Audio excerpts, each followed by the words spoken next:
Welcome back, guys, to yet another World of Warcraft video on this channel. Today we're going to be talking about the best mission table add-on that we currently know of and that we are also currently actively using. Now before we do get into it, make sure that you guys do like the video and subscribe to the channel. Hold up. Listen, before we actually get into the video, I want to tell you guys about a little something, and that is called Patreon. I have created myself a little Patreon. Some of you guys might have heard about it, and I wanted to basically make this little stop point in the video to let you guys know that there's a lot of benefits on the Patreon. You can get access to my TSM groups, you can get access to some private Q&A Discord group text channels, and on top of that you can also get one-on-one gold making coaching sessions on the Patreon.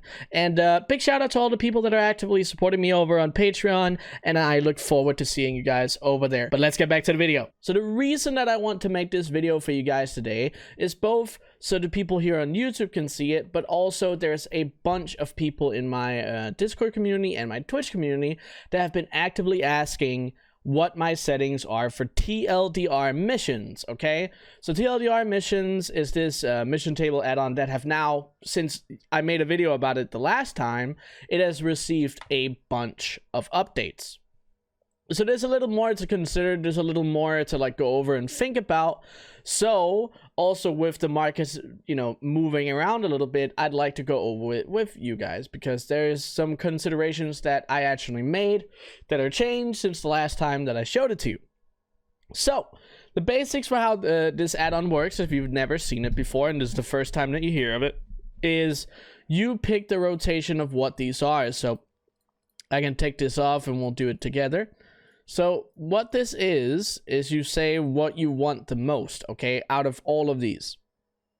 So out of all of these, I always put anima first on my mission tables because anima is the lifeblood of the mission tables. They will always be what is required most to continue running this, also so you have to go out and farm less.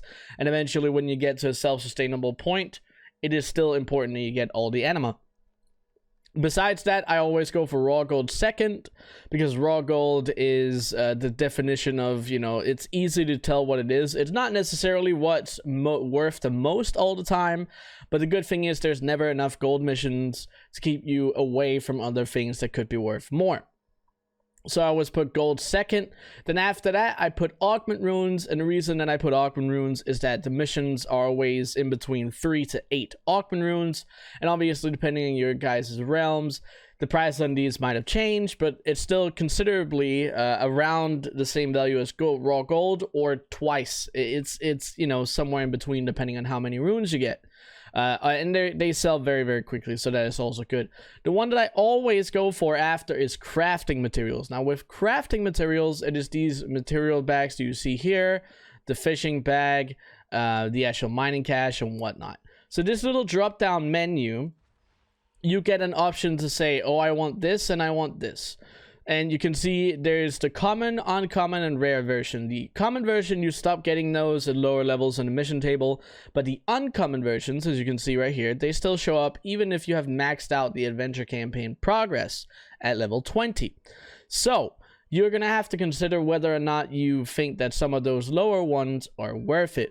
And personally, for me, there is, when it comes to meat, which is the cooking, there is absolutely none of them that are worth it. All the meat is very, very low in value, and it's almost never worth it.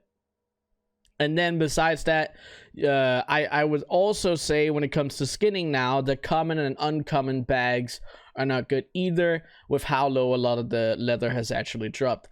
The rare version is still good. It drops a considerable amount of stuff, so it's still very good to get.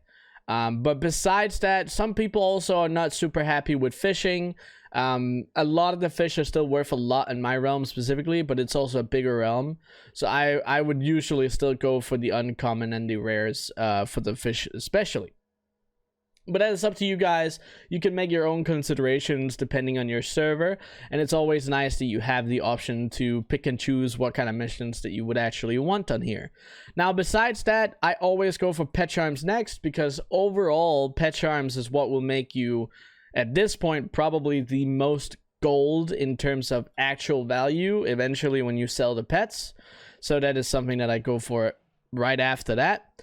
Now, next I go for the follower experience items, because that will make the leveling of my other mission tables a lot greater.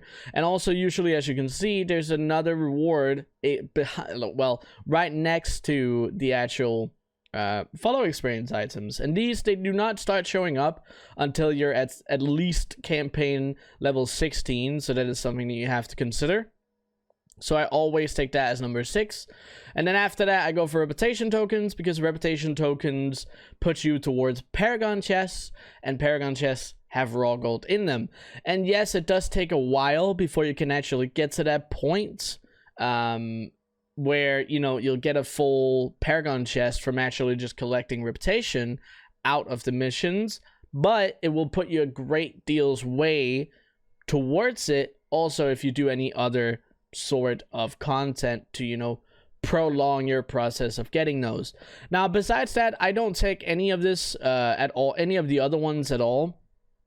Especially if I'm just running a random mission table.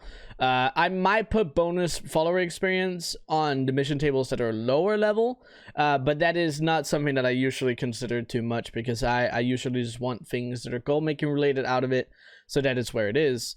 And this button here is obviously going to be the button that works for completing the missions. It automatically completes the missions, and as you can see, the rewards are jumping in here. And there we go, we have all of them. Now we can go into advanced. Now, advanced is the this is very important to look at as well, because there is a couple things that I would like to show you guys. So up here at the top, you can see there's hardest or easiest missions first.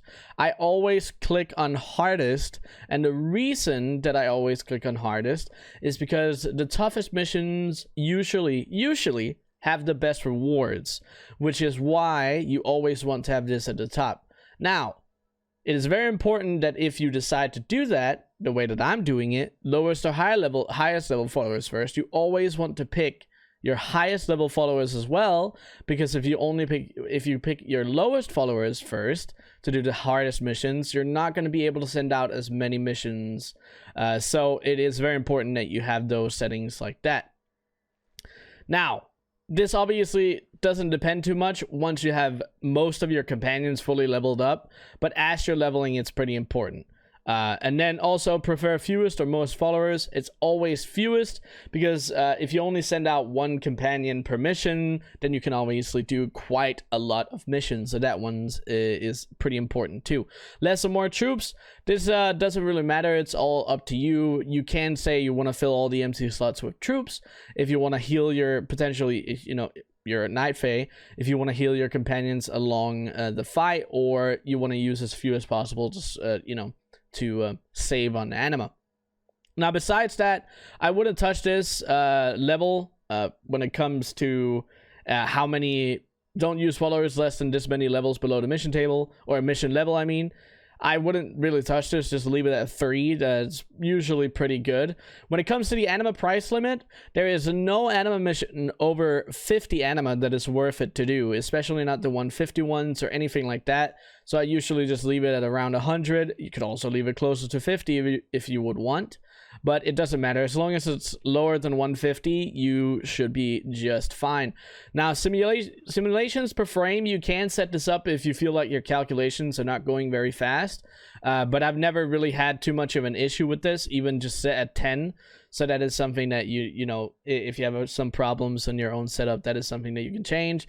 Just know that if you do set this up, your game will probably lag a little bit while you are calculating. Now, the really important setting is this one right here. Immediately start missions once calculated. So you always want to have this button on, because what will happen is when you click calculate and it goes through the missions to see which ones that you would actually want, it will just automatically send them out. Now, if you're not, you know, 100% sure that you want to do all the missions that it gives, well, then you can see the names of what it actually sends out, and you'll see what missions that it sends out in the background, or when you check your Covenant Sanctum report. But that is the reason that you want to set this up, especially for what you want, and you want to set those limitations, because when you click calculate here, you will actually see that it's going to send out the things that you are most interested in. Okay, and you saw that it took an anime mission first, and now you can see that it's taking gold missions, and there we have material cache, there's more material cache, there's another material cache, polished pet charm. So we had no Augment runes.